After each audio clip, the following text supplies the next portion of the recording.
Welcome back, Canal Street Dreams.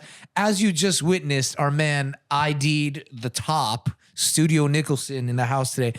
But I've known Jake since about 2010. I think you did like a curated fashion thing at like Widen+Kennedy. Dude, I was at dinner with James Harris at this Converse event on Tuesday night, and I totally forgot that that's where we actually met, was at that Widen+Kennedy thing, because I think that's where I first met James too. Oh, word. Yeah. No way. Yeah, I didn't even meet James there. I met you. Yeah. Because I think you put me on the Berkman Bros. Correct. That's where I was an intern at the time. Yeah. Yeah. And I bought shorts from you, and I think you put me on the Highland at the time. There was like a Highland designer. There was a map. There was like, it was the booth next to you. Okay. And this woman had a brand called Highland, and she had a shirt that was the map of the world. Okay. And I was like, I need that. And I started rocking it on Wong's World back in the day. So that's where I met you. I think you were doing like a Bauhaus, like you were serving bows at the Widen+Kennedy event. Yeah. Yeah. Okay. Yeah. Phil Chang put us all those attack guys, like, right. you know, all Larry and all they had them. done, the reason that we were connected to Phil is because they had done a, for Berkman Bros, the company that I was interning, it was like my first fashion job. Phil and his crew, they had done a like a stop motion video for the brand, and so that's how they got connected with them. And then so when they were doing this event, they like invited us to do the event.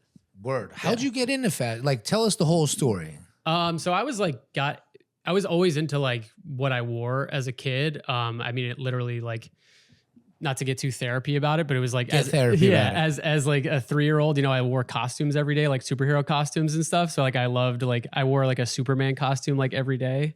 And so I just always liked dressing up, and like the feeling of like, I mean, it really is like similar to fashion, is like you put on clothes and you sort of assume a character. And so, very, very early on, and then just always kind of cared what I wore.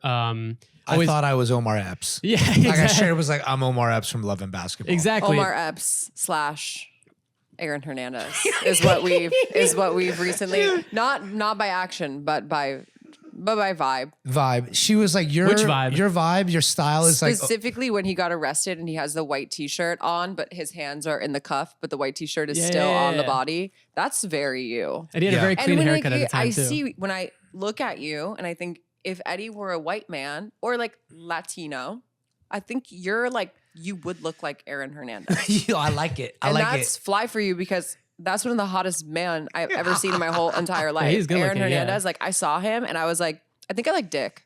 I think I like men. I think I want to have men in my life. Aaron Hernandez turned her out. It was a sexual awakening for me. Previous to that, I thought I was interested in women, and I was like, that was one of the men where I was like, I think I like men.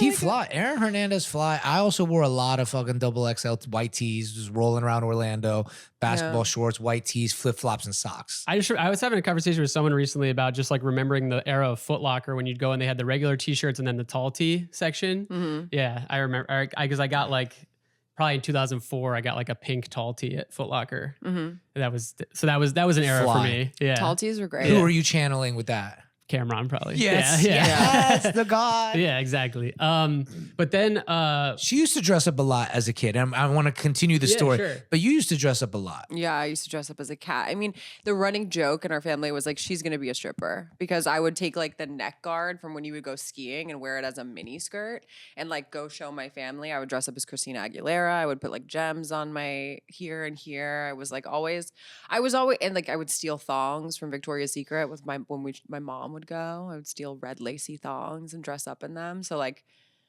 I also knew, I was like, I'm gonna be naked when I get older, fashion wise. Like I knew the reference. Like I was young and I was like, oh, you can be that. You could do that. You could like choose. You could like use your sexual power. You did and that. I knew from a very young age. Yeah, and I loved it. I like leaned in. Like I was always in like a cat outfit.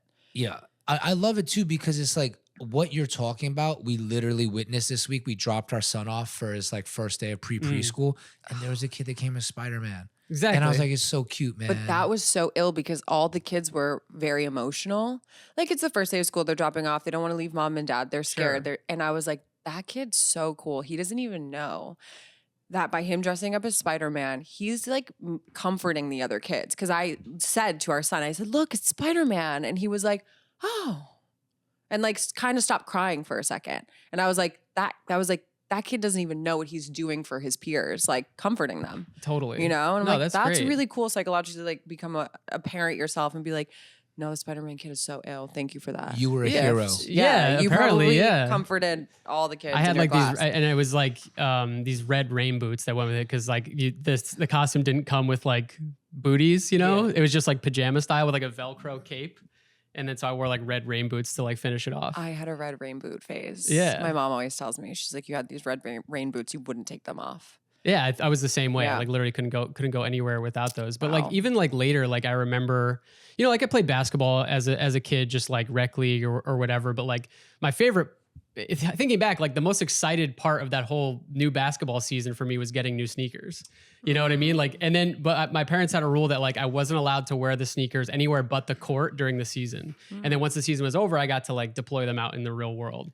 So like working class family. I mean, we're upper middle class up in Connecticut. Cool. Yeah. No shit. I was just curious, like, because my parents were like, you got to wear the same shoes for basketball and outside. Yeah. And then I was just like brushing them and washing the bottoms and shit. But I liked that your parents were smart because like this is performance. Like exactly. I wanted that to be like separate. Like I need Airwalks to walk around and I need Jordan 5s to play ball. And they're like, you're actually just gonna get flights and you're gonna do everything in them. Yeah. So like, and it was a thing where, you know, you had like the little mini like tie backpack. So I would like put the first pair that I was very excited about that I got were Iversons. But they were answer fours. Oh. So they were white and red answer fours. I hope I'm getting the numbers right. They were white and red answer fours. And then so yeah, during the season I would put them in my little backpack, get to the court. You know, and it's like in the winter in Connecticut. So like it actually was smart because again, like the ground was gross. They would have got dirty so fast. So they got to stay clean all season long. And then after that, like it was like I got the T-Mac 2s and then the T-Mac 3s. And like so whatever, you know, like obviously I love, like most people, I love Air Jordans. But when I think back to like the shoes that were important to me as a kid, it was Iversons and T-Macs were the ones, because I was, you know, 10, 11, 12 years old when those came out. Bro, I used to think I had like super abilities with the new shoes. Like I would read the specs. I'm like, oh, I'm going to be ill this year. Yeah. And I remember I got the T-Mac 1s and I was so hyped. I was balling in the T-Mac 1s and I was beating my dad. And it was one of the first times I was beating my dad in basketball. And this motherfucker pushed me and I sprained my ankle.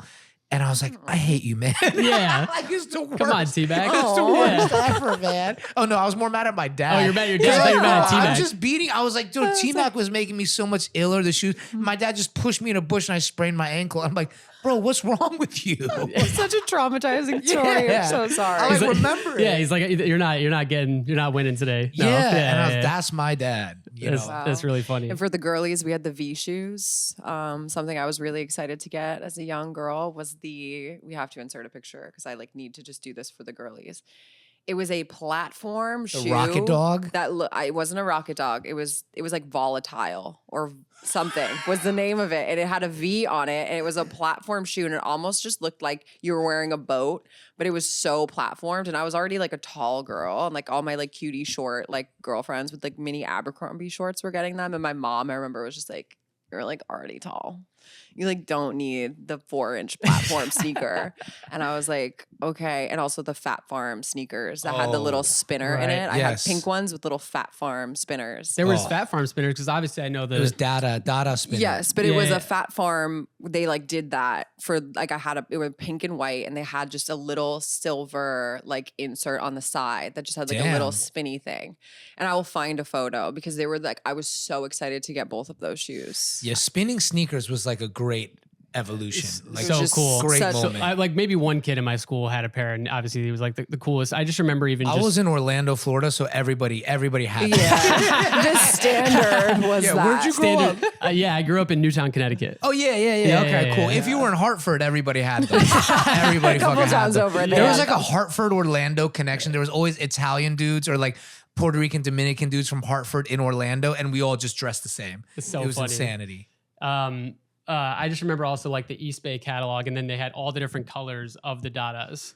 You know, like it was like, and they were, because like I guess the whole idea was that you could get them for your team. You know, like the whole team could get spinners. That's so crazy. You know, so they had the catalog, and it was like they had all the sort of color combos laid out, and they were all like very shiny patent leather sneakers, and they were like, you know, blue and black or like red and green, like whatever color combo you wanted, you could get in the Dadas. Yeah, that was my style. Like New Balance was the ugliest shit to me. And then one year they put out New Balance with patent leather and I got every color. And like the preppier kids at school were like, that's not how you rock it. I'm like, no, that's how I rock it. I want to see myself in my shoe. Yeah. Yeah. That's how I rock it. I picture myself rolling in this shoe. That sounds like also just like an early 2000s ad. Like, that's how I rock it. Yeah, that does. You know, like I should have been a copywriter for Lugs. Like for real. That would have been the commercial. I've seen it. Yeah. In my head. Yes. Yeah. So like, I guess, you know, like I always just had an interest in it. Like always like enjoyed, you know, sneakers and clothes. Like that was always just like a fun day before school, going to the mall and like getting new clothes or like for basketball season or whatever. And then in high school, I guess is when I like started, you know, reading websites like Hypebeast and at the same time that I was going on Hypebeast every day is when I started like looking at GQ magazine and sort of, you know, so I had these sort of two parallel things where it'd be like, I remember in high school, like buying like this kid named Vinny and he like sold sneakers out of the trunk of his car. And I bought a pair of like Air Max 95s from him out of the trunk of his car at the high school parking lot. But then at the same time, I was like going to J. Crew and like buying like pea coats and stuff. So like it was, I had both of those things going. And like then high school, you know, that was when Kanye had like Kanye University. And so I would check his blog every day. And so like the menswear and fashion thing just sort of picked up from there. And then like by the time I met you, it was like I had already, you know, decided that I wanted to be in menswear and fashion. And then I had like, the way that I got that job was actually funny. It was like, I was going to school in Philadelphia at the time at Temple University. I went to school thinking that I was going to be a film major and then realized very quickly that I didn't actually want to do that. But there was a Barney's co-op in Rittenhouse Square in Philly. Shout out Barney's. Yeah, shout out Barney's. Yeah, bring back Barney's. Yeah, I got to read the new book that just came out about the whole saga. We just want Barney's back. Me too. I want a place that I can go to feel good again. Like that was the peak department store. For sure. You know, it was the coolest one. It was the one that had all the best stuff. Yeah. You know? Like respect Ronnie Fag, but we need Barney's and we need opening ceremony back. You know? Opening ceremony, yeah. Wow. Like, please. Yeah. Please. Sorry. Continue. No. And so I basically we got a CHCM. Which we love. Shout out to Sweet Too. Yeah. But it's like Sweet Too needs a department store. Somebody needs to bankroll the Sweet Too department store. Like give him a bigger venue. Yeah. I'm like, that dude is an artist, like truly an artist, but like continue. Yeah. Well, and also just the CHCM sidebar, just like, you know, as far as independent small retailers, the fact that he's been doing it since 2008 and it's still around is like, is not a small feat, I don't think, to be like a small store, you know, in the basement on Bond Street and like just still be going 17 years later is like, I mean, shout out to him. Let's just get into it. Sweet Too to me is like the record shop of menswear. Yeah. Every other creative director, buyer in the world in menswear goes to see what Sweet Too is buying. Yeah. And like you can see it at every other store. I ain't gonna even shout out names. They're doing his thing. They're cribbing it. They're sampling it. But people don't give him credit unless like you're ahead in downtown New York. For sure. And he's like one of the most humble people too. So I don't even know if he like necessarily even thinks in those terms, you know, of like wanting credit or anything. He just like, but he is super, super influential in terms of like, you know, I'm so online and tapped into like every brand. I have so much information, you know, coming into my brain about menswear all the time. CHCM is like one of the few places that I'll go and be like, I have no idea what this brand is. You know, despite the fact that we live in 2025 and all the information in the world's out there, like that's so cool to me that there's still a space out there where, you know, people like me who work in the industry can go and be like, I literally have never heard of this brand. Like, can you tell me about it? You know? And you know, that's just a testament to like how he is always thinking ahead. I'm a Sweet Too soldier. Yeah. I'm a Sweet Too soldier because I've been shopping there for a minute and it was Jimenez Wolf, who was also legendary stylist. Yep. I believe the original stylist at Complex Magazine when like Bradley Carbone and all them were there. Like he's the one that took me to CHCM and was like, yo, shop here. And I was like, oh, this shit crazy. Yeah. Like this shit really fly. But yeah, man, it's like it's one of those things. It's the person who's actually passionate and wants to do it the right way. Never scaling doesn't come into their mind. Yeah. And someone else who doesn't have that passion and doesn't have that like truth running through them will bite it. and then water it down. And try and extrapolate whatever it is that Sweet Tooth's doing into like some sort of bigger thing. And maybe that's part of like, maybe you can't do that. Maybe it's so like the fact that it is small and run by one guy who, you know, you go in there and Sweet Tooth will literally be steaming clothes and taking pictures of them for the website to this day. And the homies that make beats in there selling the clothes are the best. You know, like those are my guys. Yeah. And they're all like super knowledgeable and passionate about product too. And that's what's just, and you feel that as a customer. I mean, I will say like you go in an effortless way. Yeah. They're like knowledgeable in an effortless way. You'll like, go in there. You a 3, nah, son, you a 4. Yeah, nah, I don't know. Like those are the stylists I talk to. For sure. And I'll just say, if you haven't been to CHCM before, anyone out there, like if, you know, I wouldn't expect like, you know, Ralph Lauren level hospitality when you walk in the store, but like, it's not like no one's being mean. They're just like, it's fat beats. Yeah. It's just like, you know, you walk in and then if you have questions, they'll help you and they're super knowledgeable. They're cool. Cause even when he's shopping, like I can kick it with them and like sit on the little bench and talk to them and chat with them. And that's sometimes I think when you're for a woman and when you go into like a menswear space, exclusively menswear, like everybody's a little too cool and like, fuck her. She doesn't, but they're really cool to me. And that's great. I like going in there with you because even I know, I'm like, what's up? How are you? Like, what's going on? And they're just like so warm and welcoming. Yeah, because in the industry, I know what you're saying, like the Ralph Lauren experience. I actually don't want to walk in a store and people are like, hi, how are you? I'm Marcel. I'm like, what? Like, let me come to you. You know, it's like, and so CHCM is actually like my personal favorite style of service and everything. Yeah. And before then it was Union on Spring Street when Marianne ran it. You know, like those are my 2 favorite stores all time, like in life. But didn't you say earlier, like on a previous podcast, that like you also had to kind of like become friendly with the people at Union? Yeah. You know what happened? Like they wouldn't sell you stuff. There was a dude, I think his name was Ricky, used to work at Supreme. And like, he was just like, he was like, you know, I'll give it to him. He had style. He like into French khakis early and stuff like that. But he would just like check people. And I think this was in a moment where in streetwear and menswear, people didn't want to be associated with urban. And I was just like still very Jimmy Jazz. And I still love urban style. You know what I mean? Like Vinny Styles, Jimmy Jazz, shit like that. Albee Square Mall. I think that's like the essence. You know what I mean? Like I think people are cribbing that still all the time. And so I was doing that. And then they wouldn't sell me stuff a lot of times. And Wilkins became my homie. And Wilkins would just give me the shit. Because he'd rock it and then it'd shrink and then he'd give it to me. And then Marianne was just really nice. She was the owner. And like, she just saw me in there all the time, was like, yo, you cool, you cute, like you nice. And like, you know, like whatever you want, just talk to me. And so Marianne became my homie. And funny enough, little known story outside of like the Supreme community, but Marianne is also the one that like found Aaron Bondaroff when he was working at Whole Foods. And then he became like face of Supreme, mastermind at Supreme. And like, he's another dude like Sweet Tooth who like, I'll fight somebody for Aaron. Cause like Aaron really like just had the vision of a lot of things. And like, you know. Yeah, for sure. Also, I would like to what you were saying about CHCM, you know, like the employees there, like Rich is a guy who I'll go in and see him and he's like always looks so cool and all this stuff too.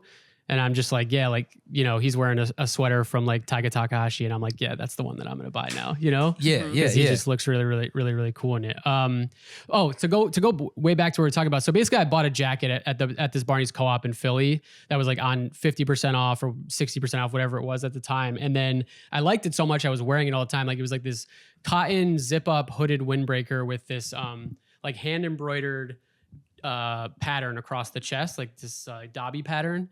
And so I saw the label. I thought it was cool. They also made these like flannels with like this Oxford cloth lining in these flannels. I just thought it was like really cool. And they had this like metal locker loop in them too. I just thought it was like really thoughtful and different. And then so I ended up reaching out to the brand. This would have been like February or March of 2010 when I was still a freshman in school. And then I just said, hey, like I bought this jacket. I really like it. You know, like, do you guys take summer interns? And then they were like, you know, kinda like, you know, we're just 2 guys, but like come up to New York on your spring break and do an interview. And then it's exactly what I did is, you know, went home to Connecticut and then took the train down, did an interview. And then, you know, they were like, cool, like you got it. And then the way that I got hooked in the whole industry was I started interning for Berkman Bros in June 2010. Literally a week after that after I started, there was a big trade show in menswear called Capsule, and they had, New York and Paris and maybe one other place. BPMW put it on, right? Correct. Brand Pimps Media Whores. Yeah, exactly. Those guys, legendary. Exactly. So Capsule had a Paris trade show, and so the guys, Ben and Doug Berkman, were doing the trade show, and they said, like, we need your help. Like, we're going to Paris. And at the time, they were also talking to this guy who was like thinking about investing in them, who had something to do with Montclair. And this was right at the very same time that Pharrell just started a collaboration with Montclair. And so in Paris, they were having a party at Colette. And so basically, I start interning for this company. A week later, I'm in Paris at Colette, and I met Pharrell. And after that, I'm like, well, what else am I going to do? You know what I mean? Like, it was such a mind-blowing, fun experience for me to be able to do that, we came back to New York, and then literally I got back to school in Philadelphia that fall, and then immediately I applied to transfer to go to Parsons, which is where I ultimately went and graduated from. Yeah. Awesome. Ew. Yeah. Yo, speaking of, like, I love Pharrell, like, obviously the God. Yeah. But I do love the era when people were kind of like shading him, like Pharrell can't skate. That was one of my favorite fucking streetwear tees, was the Pharrell can't skate shit.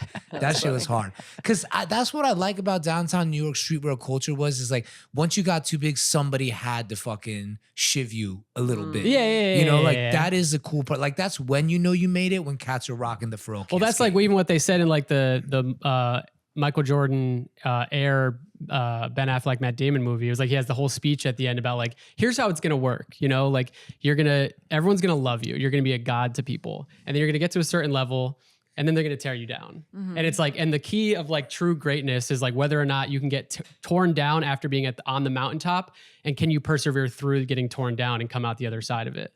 And that's like, I thought that was very true of what you just said about Pharrell as well. Not that he was ever truly torn down, but in terms of like a small, few cats just had to ding him up. Like, you had a lot. And like now he got even more. And so now it's just like, it's what happens. You pop, the crabs in the barrel try to bring you down just a little bit. And then if you get out the barrel, it's like standing ovation. Exactly. Play that Jeezy TM 101 standing ovation. Exactly. Like that's when you know, like you've ascended to like Mount Rushmore level of fame. Cats can't fuck with you. Yeah. That's it. Yeah. Yeah. And that is like the hero's journey.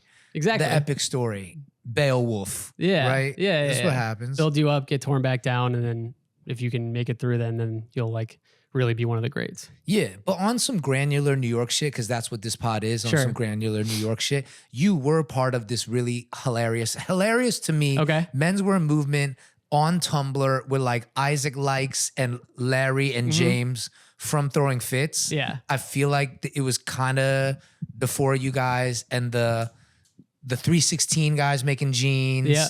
And like there was just like that. How did that all come about? Because I like watched it from the side, like, yo, Larry, what are you doing? Like, do you mean like the whole like fuck yeah menswear? Yeah, suited and just I think like as I've gotten older and I've spent time now in like other sort of subsets of like watch people and car people, and obviously menswear people is like my bread and butter, but it's like I just think I see the Vacheron. I see the Maltese cross. Shout out put it up. Shout out to Michael Zickert. I'll just come clean. Michael Zickert from Vacheron. You got to put it up a little hard. A little longer. Come on. Yeah, no. So I'll do it with you. This one is still owned by Vacheron, but he's just letting me rock it for a couple weeks because I'm just friends with the guy. You don't gotta say that. I want to come clean. I want to come clean. Gift him this watch. Gift it to him.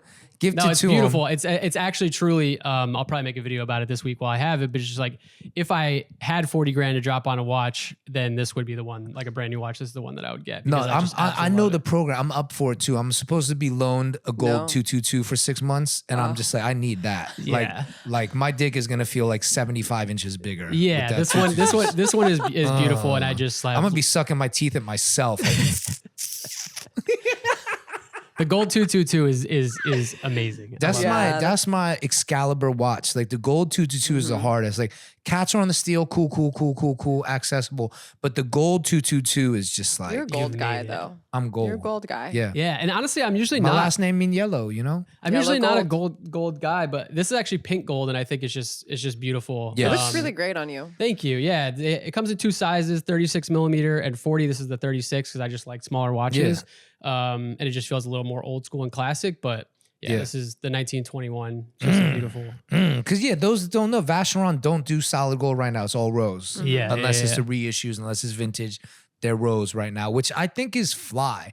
Like Vacheron just makes very cool choices that makes them slightly less accessible, which is why they're my favorite watchmaker. Really? Yes, absolutely. Absolutely. Like, you know, when your signature is the blue dial that doesn't go with everything, I'm like, I kind of like that your like standard mode is like, come cop the blue dial. Yeah. And it's like a cobalt blue. It's not like navy. It's not, you know, toned down. They're just like, it's blue. You know? Yeah. And my like regular daily watch is like a mint green Rolex Datejust. So like that's the one. Yeah.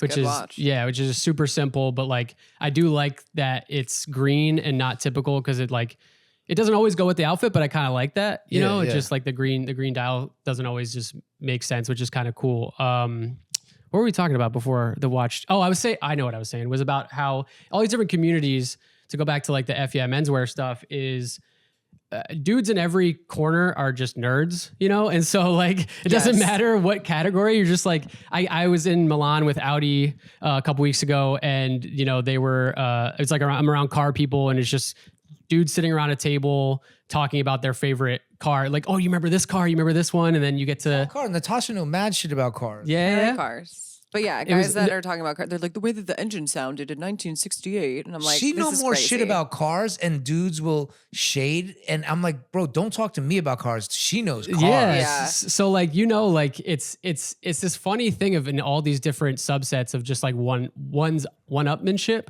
where, you know, like I'll be in a conversation. I'll be like, yeah, you know, like I just love the like 94 Audi RS2 Avant. And then, you know, guys like, yeah, that one's cool. But what about this one? And then like, what about this one? And you're like this, yeah, that one was actually a piece of shit. It's actually, this is the one that I would get if I was getting it. And so same thing in menswear, you know? So I think there was just a time 15 years ago, which in hindsight feels very innocent to a certain degree, because like that, I mean, for me personally, it was like high school, you know, coming in on the train to the city to go to like the J. Crew liquor store and like buy my first pair of Red Wing boots type stuff. And like very, very simple, like in hindsight, very, very simple stuff. But just once you got immersed in it, and then you saw there were other dudes out there who were as willing to get as nerdy with you about it, you know, on the internet, because like maybe in your hometown or wherever you were from, like there wasn't a homie that you had that could, you know, really go that deep into selvage denim or whatever the hell you wanted to talk about. And then so to like meet people on the internet who shared that same passion was sort of what bonded us, you know? Yo, that shit was cool to me because I'm just a little bit older than you. Yeah. You know, like, and I never got to bond with cats on the internet like as a teen. You know, like, I mean, I would talk to shorties on AIM, you know, like that was the extent. Do you remember your screen name? It must have been something. I think I was always Wong 2434, which was Charles Woodson Champ Bailey's number and Charles Barkley's number. I think that was always just my shit. Yeah. And then, but no, like I remember I would like buy Dipset mixtapes and Green Lantern mixtapes off the internet. And that's kind of the only thing I would cop on the internet. Yeah. Otherwise, I had to like go to the reggae store or go to the head shop and cop like the t-shirts and magazines. I would read The Source, and The Source was like the window gateway to like culture I wanted to like be a part of and was interested in. So I'd read The Source, but like The Source was my internet. Like that was it until I came to New York. And then I was like, oh, I could just walk into Union. I could walk into Nort. And I was like, I remember the first time I saw BBC ice cream shoes. I'm like, what is this? And everyone in the store was like, son, come on, man. You don't know what ice cream is. I'm from Orlando, Florida, right? So I had to like get in that way.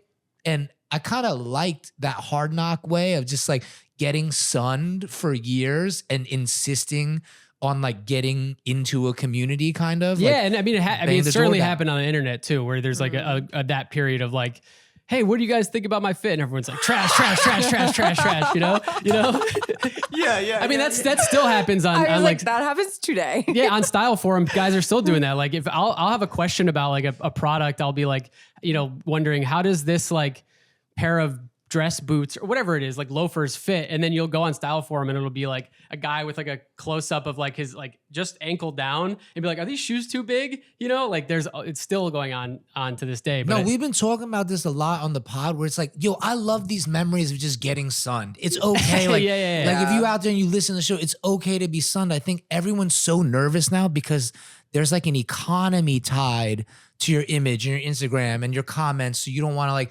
ever be wrong. You never want to have a trash fit. And I'm like, dog, all of us are trash.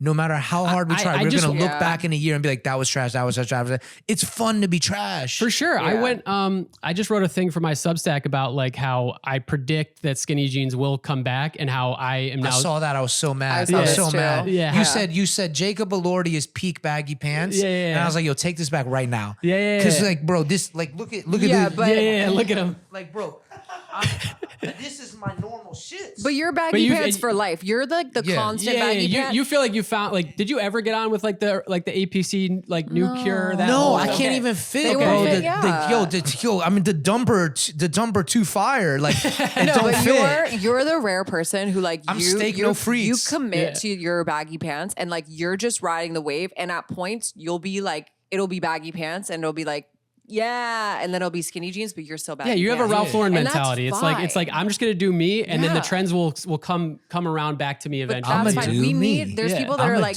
going to do the trends, and there's people that are like, you have your silhouette. Your silhouette is baggy pant. Yeah, you could like change it up on top, but you're baggy pant. And you also I feel like is very like Carolyn Kennedy. Like there's always a bit of, I feel like there's always 25% Carolyn Kennedy. I am a private school kid from Massachusetts. So the two wolves inside of me are stripper and then like literally boarding school baddie. Like Gilmore Girls. Yeah, Gilmore Girls. Like literally. I'm like, I will have 2 polos on and like, then you'll see me the next day and it's like sheer nipples out, like not even wearing a thong, like you're just seeing full back. Like that's it's just so the hot. two I wolves knew she was inside my of me. wife because I used to just like hump the couch looking at like Ralph Lauren purple ads with shorties on horses and shit. I was like so fly. But like I need a sluttier one. My experiences like growing up would be like me and my mom would go shopping, of course, and like single mom vibes. Like our bonding was like we're gonna go fuck up the mall. Yeah. But in her dream for me was to be like this preppy like Ralph Lauren. Like to this day she will like shop for me and send me stuff and it'll be like all Ralph Lauren and that's her dream in life. But you were like, I want to go to Limited Too. It like rubbed off and for sure. But I what? That's where my sister went. That's why I said Limited Too. Limited Too. There's the funniest meme and it's a meme and it's this long ass receipt from Limited Too. It's like the CVS receipt and it's like this was my receipt from the day after my parents divorced. And I was like, that was my life. That was me. I was up in Limited Too. I had like an N initial purse with glitter on it. I had like trouble on my t-shirt and like tiny little like rolled over Abercrombie shorts. Limited Too had teen girls in the early aughts in a chokehold. And you know what's so sad for me? Who is the Limited Too right now? There's for girls? I don't know. Yeah, there's no like that was so fun to just be able to like experiment with fashion at that age and not be like already trying to buy like I don't just shit's like just shop. not fun. Well, yeah, I guess cats are like I'm a 12-year-old creative director. I'm like, dog, go eat your own poop. But I see these like young girls and they're wearing like Lululemon and it's just not fun. I'm like, cool. I will say that is something like from the pre-internet era where it was like I just remember, to go back what you were saying about being like flamed or whatever, like going to Champ Sports at the mall, getting like a terrible pair of sneakers that like I don't even remember what they were called. One sticking out in my mind in 6th grade where they were like Timberland boot material, but they were a basketball sneaker and they had a flap that went across the laces and they had a button for like the flap.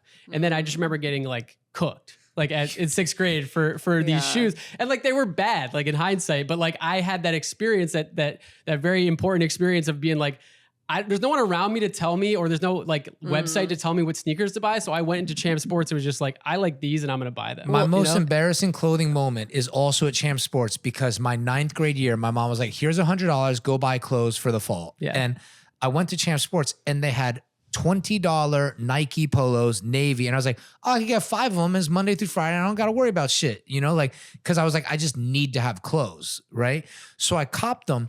And the 2 flyest dudes in my school was a dude, Romain Hamza-Louis, still dumb fly, and my other homie, Easy Eric, right?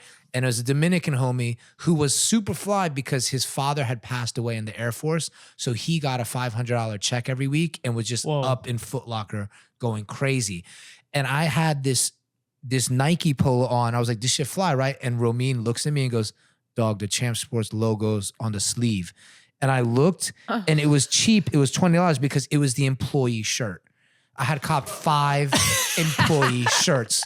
And he's like, you look like you work at Champ Sports. I was like, fuck. I love that. It's the most embarrassing It's the equivalent of literally buying the referee shirt at Foot Locker. Yeah. I love that. Yeah, bro. I love That's what I that. did. Yeah. And then my homie Easy Eric was really cool. Like, he felt so bad. He was like, all right, you could just start wearing my clothes after I rock it the first week. I was like, no doubt. And like, he gave me all the fly shit. So I was just styled by this Dominican dude with Air Force money. I love Dude, your, that's how your I came inner up. child. I like love. I want to like give your childhood self a hug. That's like me. the sweetest thing ever. I was bodying But it myself. was just such a cool era. Like, I feel like we're a similar age. And I remember just even down to like the choice of your cell phone. Like, things now are so kind of like, you have an iPhone, you have a Samsung, cool, keep it moving. But like, I remember you could have an LG chocolate. I had an LG chocolate. I had the pink razor and I had a sidekick. There was and then there was like, I don't even know. There were so many choices to make, even from your cell phone. Like, there was just you could be anyone, you could do like taking a chance and taking a risk was it's like so different than now. I see like young kids coming up and they all have to have the newest iPhone. Like, even my little like 11-year-old niece and nephew will sun me and they'll be like, you have an iPhone 16? That's like crazy. You didn't get the new one yet. And I'm like, shut the fuck up. Yeah, shut up. You guys, I would know? say, grew up in the greatest era of fashion I've been alive for. Because like, we had the Polo Tommy Nautica thing, which was very fly. Yeah. We all love it. But y'all got the like supercharged, like on crack with nitrous like version of that. Yeah, like sure. Sean John, Fat Farm, Apple Bottom, Yeah. like y'all juicy. Y'all were going Yes. crazy. Yeah. Like, and that's the stuff that like I feel like the Gen Z TikTok kids are like coming back to now, you know? Yeah. Like, But what's funny now is I'm like, yo, everyone's so into archive. I don't remember as a kid being like, oh, I want my grandpa's clothes. I was never No. looking back. I was always looking forward. sure. And I'm just Yeah. like, what is like, just make some new shit. Yeah, for sure. I feel that for sure. Yeah, I always wanted like the new cool thing, or like seeing like what, you know, like 04 college dropout Kanye was definitely like super, you know, like, oh, I'm gonna wear a pink polo or wear the 2 polos situation, you know, like Yeah. always looking to like what the actual cool people in the world were doing, not my dad. Or I whatever. feel we're not Yeah. progressing because cats are too worried about making a mistake. Yeah. Like if you look at Kanye with the like the shades, Those the, were in high school, and man. the Those polo. were It looks crazy now. school dances. Everyone had a pair of Yeah, shutter you had shades. to Yeah. do that shit. Yeah. You had But to do not that to shit. say too, it's like, I think that era of celebrity, we had so many, like Kanye doing unique, like Cameron doing unique things. And not to say these people didn't have stylists for things, but like they were dressing themselves regularly. So there was a personal style. And even like every time Jacob Elordi steps out, I'm like, somebody dressed you. Like, you're at the airport and somebody dressed you. Yep. Like, they're just never, I mean, like, I would say Bella Hadid is probably one of the famous people that I know. She like famously like styles herself. So when you step out, you're like, okay, I'm getting a piece of personal style. But like so many people, I'm like, everyone is just so styled all the time. They're wearing the same clothes. And you can see, I'm For like, sure. I can see the reference. I can see it. And I'm not the most like fashionable person, but even I'm just like, I would like to see somebody do something, take a risk, and like be moving forward and progressive. Do you think that there's anybody that like that you have seen that you're like, that person's doing that? Well, I think as you were talking, I was thinking of Maddie Matheson, because Oh, he cool. is famously doesn't have a stylist, and you know, but he looks so cool all the time.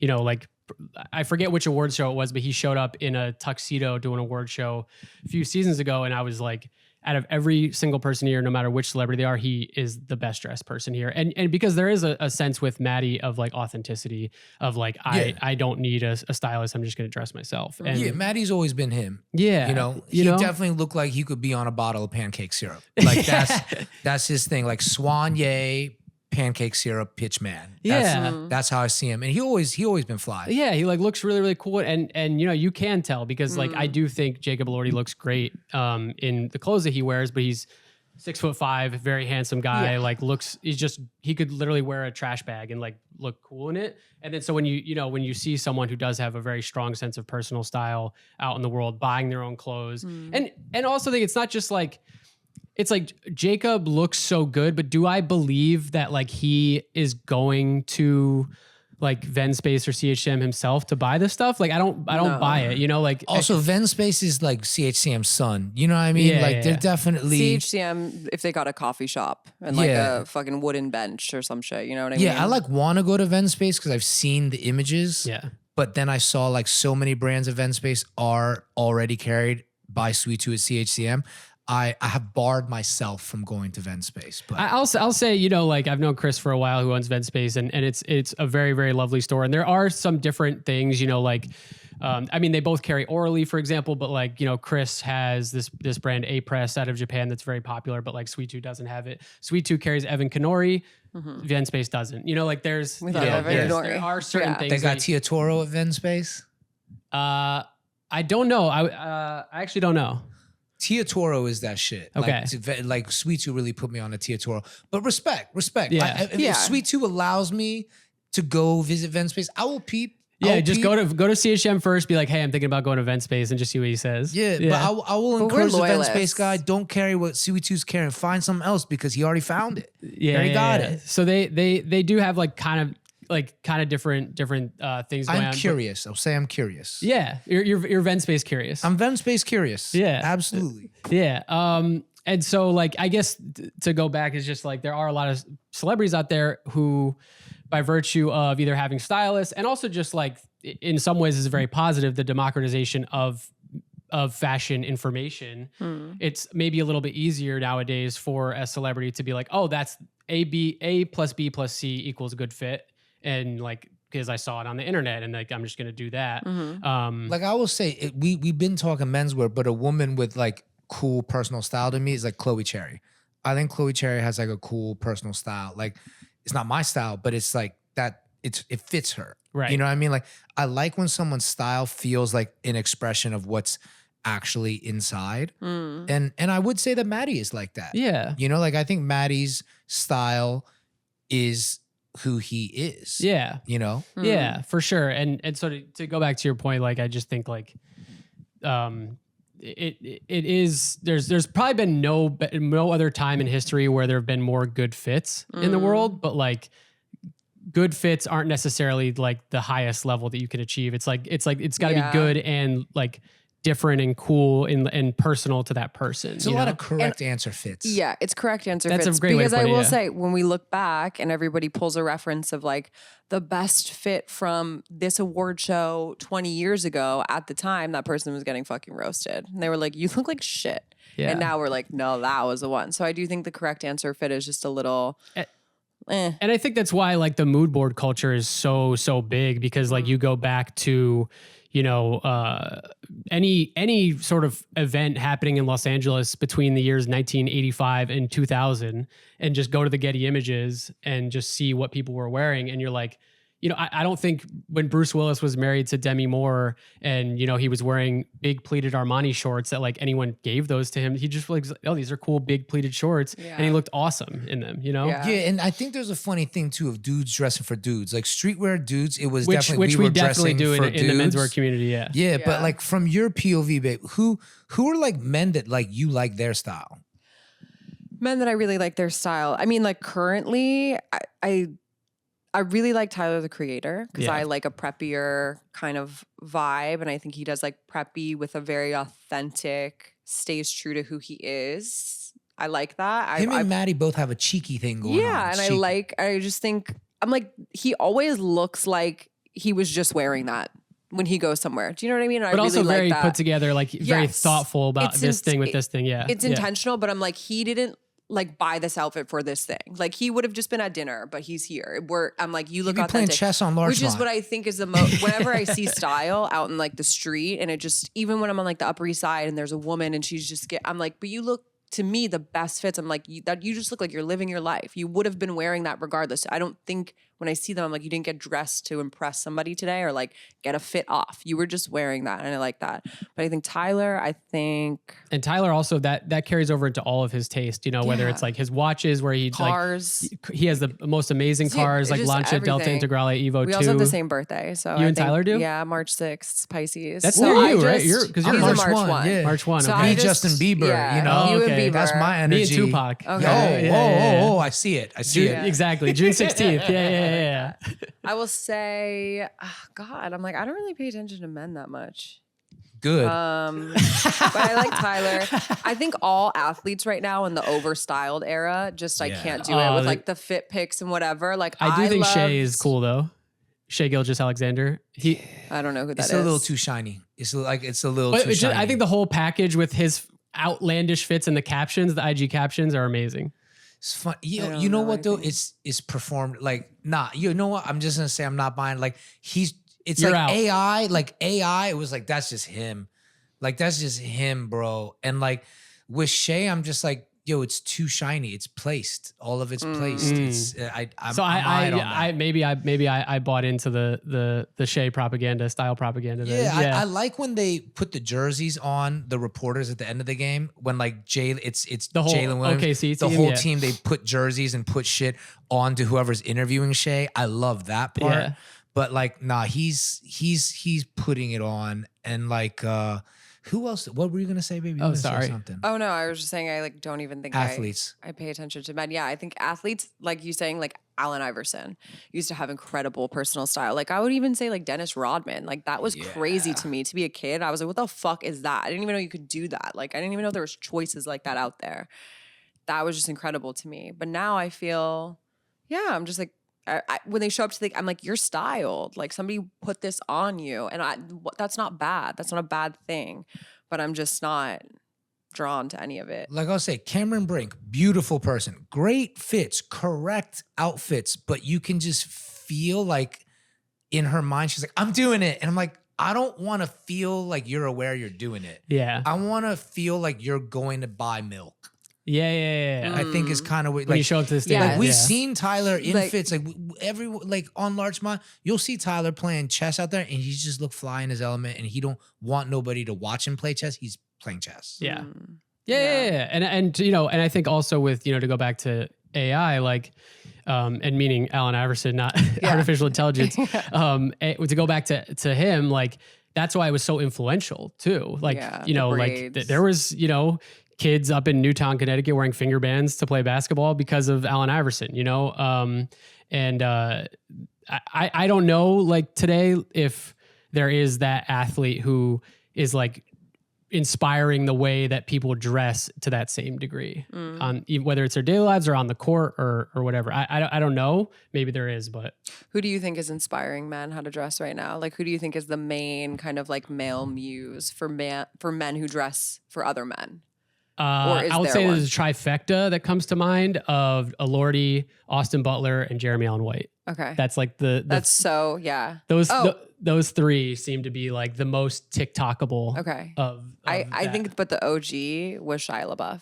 Yes. I mean, he is the source. Yeah. I fuck with Shia. I'm like, I don't even know. I just. Not his personal shit, but the in acting the era and the style. when we were Of just course. getting like fit pics. So I just remember like a span of 4 years was like everything this man wore was just like, I was like, I Bro, want you to know wear Kanye it. dug his closet. Yes. So Kanye went through his fucking So I had like one of my like true, this is so silly. Cause like I'm like a blogger, so like I didn't do, even when I worked at GQ, I wasn't doing a whole lot of like reporting. It was more just like, I'm going to tell you about this new shoe and whatever. But like one of the like proudest career moments of mine was when, I was following Shia and Kanye's fits religiously. Like there was like a whole Twitter joke for years that was like Shia LaBeouf fit watch, and you just like whatever fit he was wearing, you just tweet out a picture with that. And like there was a whole Instagram account that called Shia's fits at a certain time.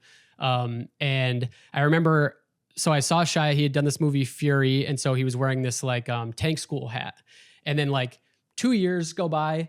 And then I see a picture of Kanye walking out of his office in camo cargos, Yeezy 700s, a Comme des Garçons archive sweater, and this tank school hat.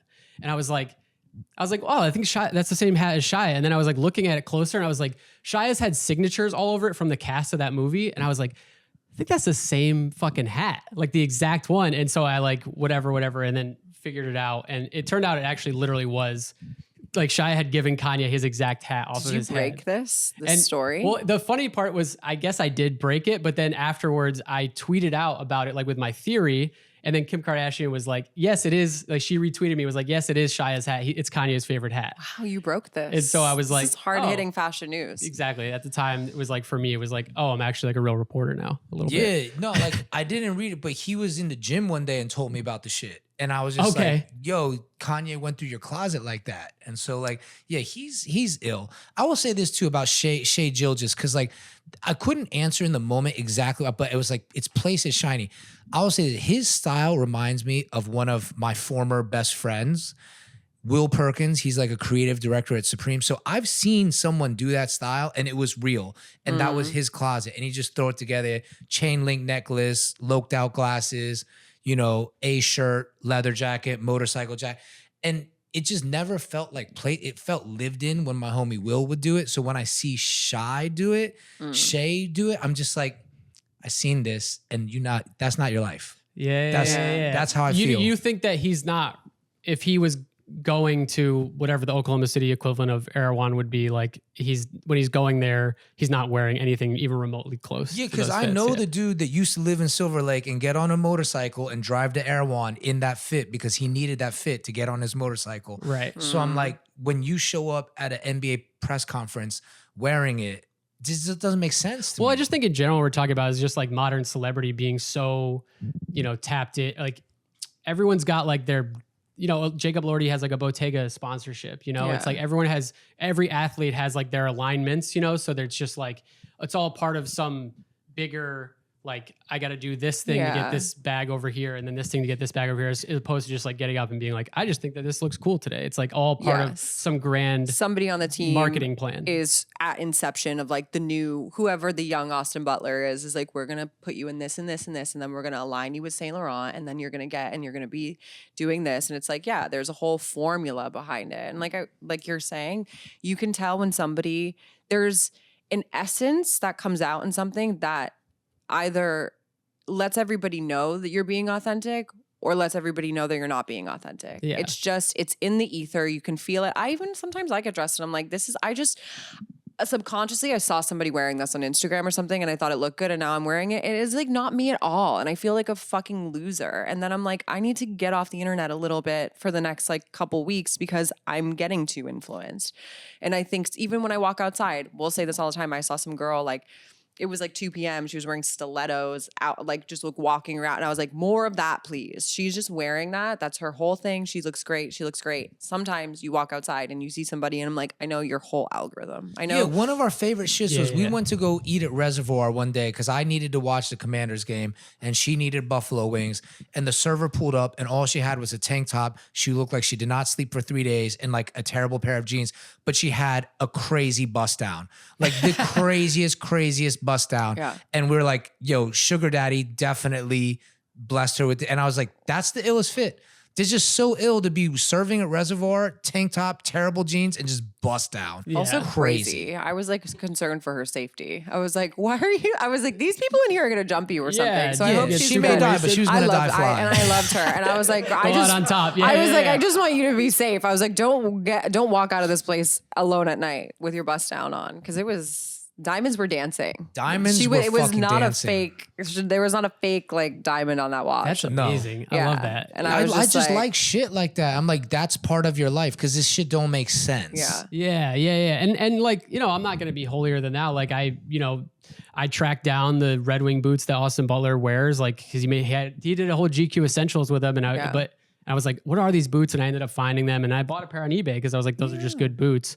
But it's cool though because you're like in an academic space. You're like in the ivory tower space in a good way about fashion. Yeah. Do you know what I mean? Like your archive, like you're collecting information. Yeah, like it's good that somebody's doing this. I also do that, but I feel like those Red Wing boots are probably very authentic to your personal style, and you've taken time to develop your personal style, and and like you're authentic. And when you're wearing something, it builds into what you already have. I think what we're speaking to is somebody who like goes on Instagram and then is like, oh, cool. What's the Zara reference number for the pants and the shirt? And then you put that on. And I think that's where the inauthenticity comes from. Well, even to my example, like I literally was at Apollo Bagels a few months ago, and there was like a guy standing out there who had, I knew the Red Wing boots because they were exact ones I had. Yeah. But then he had paired them with the vintage 501s, the French chore jacket, and the exact Sturgis motorcycle trucker hat that Austin Butler wears too, like head to toe, boom, boom, boom, boom. And I know, and it's like, it's one of those things where it's like, I know 99.9% of people have no idea what you're doing, but I know what you're doing. And I was like, damn, like it's cooked. Yeah. Cooked, bro. Yeah. And this is the thing too, is like, there's a funny thing to me. It's like, and you're kind of in the industry, and I read all your stuff, you know, and I read it just to like know what's going on. But it's funny when I see like the girls or the guys doing reels, like, check out my fit. You could copy here. I'm like, I don't want it if you wore it. I don't know. Am I weird? No. I think, but like also I like get it and I respect that, and that's a lane and that's like a career on the internet, and I don't dislike it for everybody else, and I don't like say it to critique other people and be like, you're bad for doing that. Like, that's cool. It's cool that everybody, like the democratization of fashion, where like everybody can look cool and know what to get and feel cool. But yeah, I think I just like really enjoy, because I don't even feel like, I mean, I wear like a white tank top with a pair of jeans every day. Like, I don't like, I'm not like into fashion in that way, but I really like going outside and seeing people in New York City like just doing unique and interesting shit, and like not doing the Austin Butler cosplay at Apollo Bagels. I think that's what's so great about New York too, though, is just that you can see in real time trends happening, Yeah. Like right now it's like 2 summers ago, like Dries Van Noten came out with these sneakers, like these very low profile, like 1970s inspired sneakers. And like people on my Instagram feed started wearing them or whatever. But like in the 2 years since then, now it's like, I saw a girl in the West Village walking down the street in like the red pair with like her Peter Millar boyfriend, Yeah. You kind of remind me of Peter a little bit. I've always felt that in the best way, because I love him in the movie. Do you get that sometimes? No, I was talking about the brand Peter Millar. Oh, I was talking about the Hunger Games. PETA from Hunger Games. Yeah. I see it. He got a little PETA from Hunger Games. Oh, okay. Thank you. Yeah. No, I was saying, it's like the brand, the golf brand Peter Millar. He gets the shorty. PETA. Yeah. That's why I was like, why are you saying P-Dar? Isn't that his Peter name in the Millar? film? PETA. Bro, I love Pita him. bread. Your energy has always reminded me of PETA. Josh Hutcherson, right? Yeah. Is his name? Yeah, I could see that. You're talking about... My bad. People, it's not always nice to say. I don't know. I get it. I think I meant it in a good way. No, But if it's all received good. badly, No, my it's bad. it's totally all good. I try to be nice now. Well, I was going to say thank you for reading my writing, because literally, I mean, there was a time period when I started like writing just for myself stuff on Tumblr in like 2011 or 12, it might have been. And I think it was like I wrote about maybe like the Channel Orange album or something like that. I just like wrote a review for myself or whatever right when it came out, and I sent it to you. And you read it, and like to this day I think about what you said back to me, because you were like, you have a lot of good thoughts here, but like just structure wise, he's like, just keep it simple. You were like 5 paragraphs intro, 3 paragraphs conclusion, because you were like, you're kind of getting lost in the weeds here, and you didn't really land the plane. So like, just think about it that way. And so like, if ever I'm writing like a longer form thing, like that always comes back to me about like Eddie's advice about like keeping it simple. Yeah. I'm glad it was helpful, man. Yeah. But it was also just really nice of you to like, for me as a 21-year-old kid who just like was like, didn't really have a real job yet, just to like send you something and like you actually read it and like gave me feedback on. So that was very like important to me. Thanks, bro. Yeah. Like, it means a lot, because like I really do read like every email, I read every DM, and if I can help, if I feel like I can actually be helpful, I'll help. Because bro, I've been reading your writing since.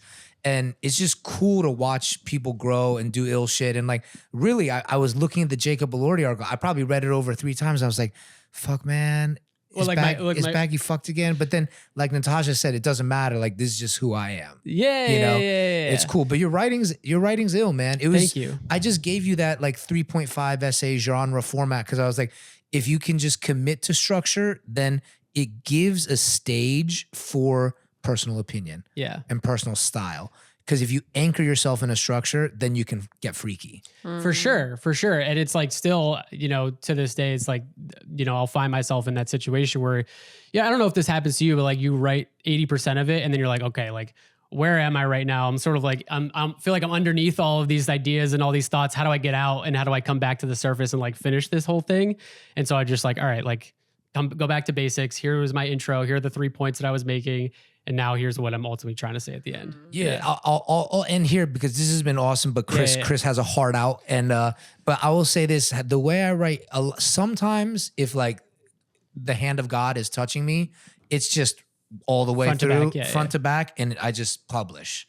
Most of the time I got to write it, copy it, paste it into another document, and then rewrite it.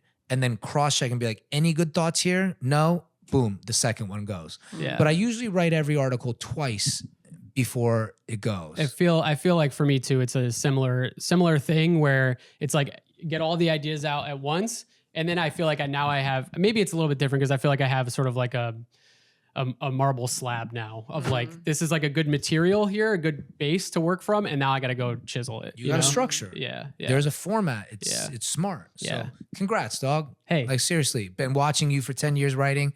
Congrats. Thank you. Yeah. Thank you both. Thanks for coming on. Appreciate it. Awesome.